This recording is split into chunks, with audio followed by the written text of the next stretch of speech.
So kwa mrefu tuelekee kule Tanzania kuhusiana na kuzuiliwa kwa wanaharakati wa haki za kibinadamu Boniface Mwangi na Agatha Atuhaire. Mchanganuzi wa masuala ya kimataifa Profesa Peter Kagwanja amemkosoa Rais Samia Suluhu Hassan kutokana na matamshi yake kuhusu Wakenya. Kulingana na Kagwanja, Kenya imepiga hatua kubwa kidemokrasia ikilinganishwa na Tanzania. Ameongeza kuwa Rais Suluhu kuwataja Wakenya wanaotaka kuachiliwa kwa wanaharakati hao kuwa watu waliothibitiwa ni dharau, kwani msimamo potovu kama huo hauna msingi katika jamii inavyozingatia sheria na msingi wa kidemokrasia. Tumsikize. About who William Mutunga is, forget about who all these are. But look at Mother Karua, for example. If she gets herself a job as a Kenyan to work abroad in the neighboring two countries, where she's hired as a lawyer because she's a qualified lawyer, even the Tanzanians agreed as such. When the deputy person was talking, said that this is a very, very accomplished lawyer. If to decide that my lawyer is going to be Mother, the big question we're asking at the regional level is, will I be able to go and defend that kind of a person? We have had Cecil Mira and all other big dignitaries, if you remember the Jojo inquiry. We had all foreign lawyers, some from Ghana, others from wherever. We didn't deport them. They came and defended Jonjo, and the government put its team together to basically, try him. And therefore, the big question is, should Mother or anybody else be sent back home like a criminal who doesn't deserve to enter Tanzania, and a presidential statement verifying her, and as a party statement verifying her, just because she's offering her services to a citizen of East Africa, and she herself carries a passport of East Africa? Can't Mama Suluhu just understand that? Is that so complicated? Is it nuclear sand that she cannot understand that Mother Karua bears the passport of East Africa? That I bear a passport of East Africa?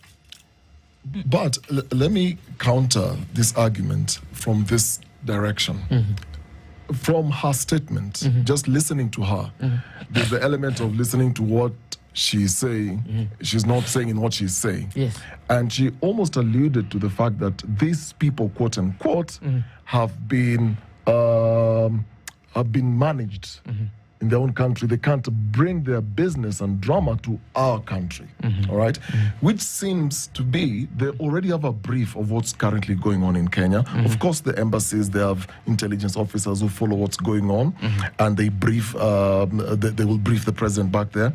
My question is, with all this, it almost seems to look like they're obviously taking a stand, having known that at the moment, Kenya lacks a core foreign policy identity. Well, I see where you're coming from, and I think it's a very, very legitimate question. But this is the issue. Mother went to Uganda the day after, the day after she was sent back home to Kenya. And the case in Uganda is even worse because the man was extradited from here. Yes. I'm talking about Besigye. And Mother went to the prison, did what she needed to do as a lawyer, and finished what she needed to do, and came back home yesterday evening. Which Kenyan know that Mother was in Uganda representing Besigye? So Tanzania is where we were as Kenyans in 1992. That's where Tanzania is. And we need to sympathize with our neighbors. And I'm serious about this. I'm very serious. If I was invited to have a conversation with Mama, I would tell her, we had Moi in 1992 telling us that the moment we go to multi-party or we allow this multi-party, the country is going to disintegrate. That's fear-mongering. Kenya might be where we are.